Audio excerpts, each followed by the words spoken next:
How did a strange line of robotic action figures save LEGO from financial collapse and then slowly become too complicated to survive?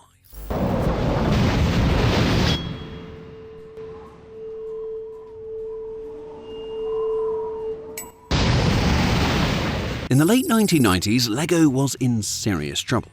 For decades, that company had dominated the toy industry with simple plastic bricks that encouraged creativity and imagination. But by the end of the decade, something had changed. Video games were exploding in popularity, action figures were dominating toy aisles, and traditional building sets suddenly felt old-fashioned to a lot of kids. And for the first time in its history, LEGO was losing money. The company that once seemed untouchable was now dangerously close to collapse. And then came a bizarre idea that almost nobody expected to work. It wasn't another castle set or a spaceship. It wasn't tied to an existing movie or television franchise.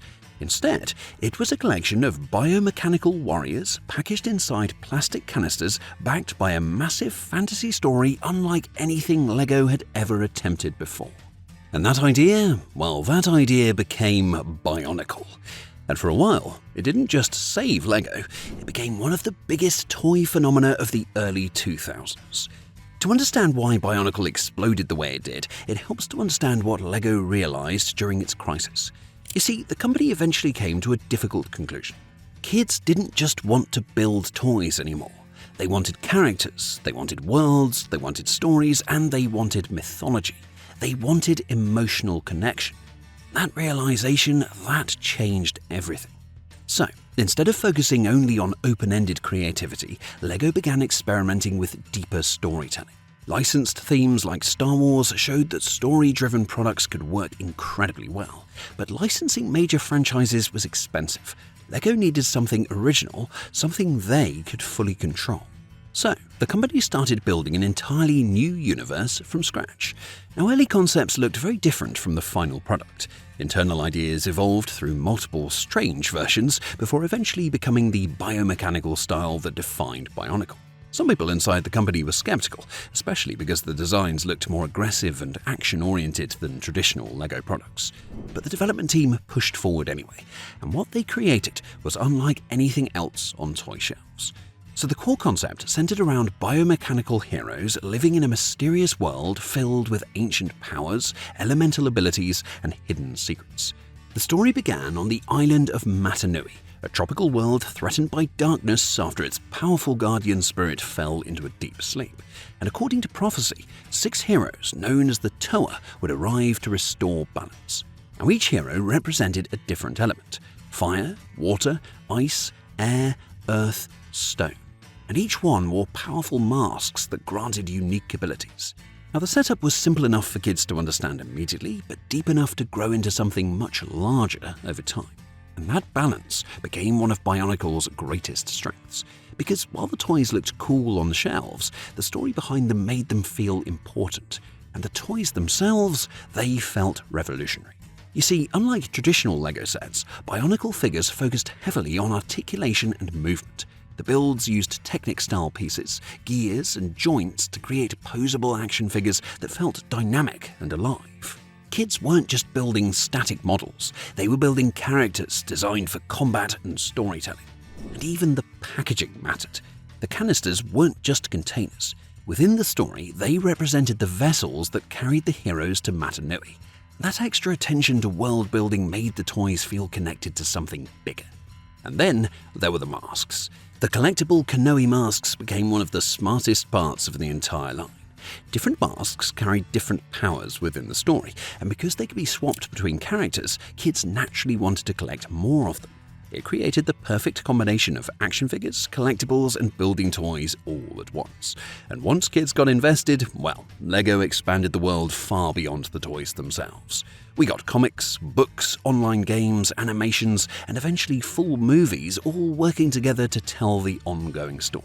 And every piece of media revealed more lore, introduced new villains, and expanded the mythology surrounding Matanui and, of course, its heroes. And that multimedia strategy turned Bionicle into something much bigger than a toy line. You see, kids didn't just own the characters, they followed them. They debated theories online, memorized lore, and became deeply attached to the world. and financially, the impact was massive. Within just a few years, Bionicle became one of LEGO's most profitable themes. At a time when other LEGO products were struggling, Bionicle was carrying huge portions of the company's revenue.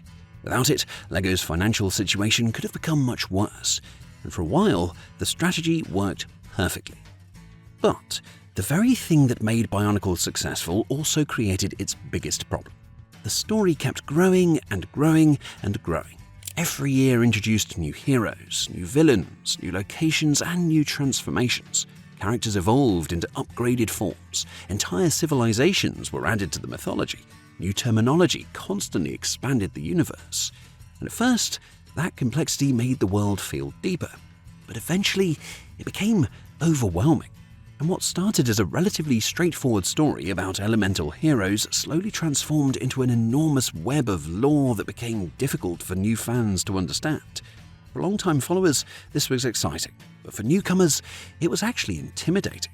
A kid walking into a toy aisle years after the line began was suddenly confronted with dozens of unfamiliar names, strange terminology, and interconnected storylines stretching back nearly a decade.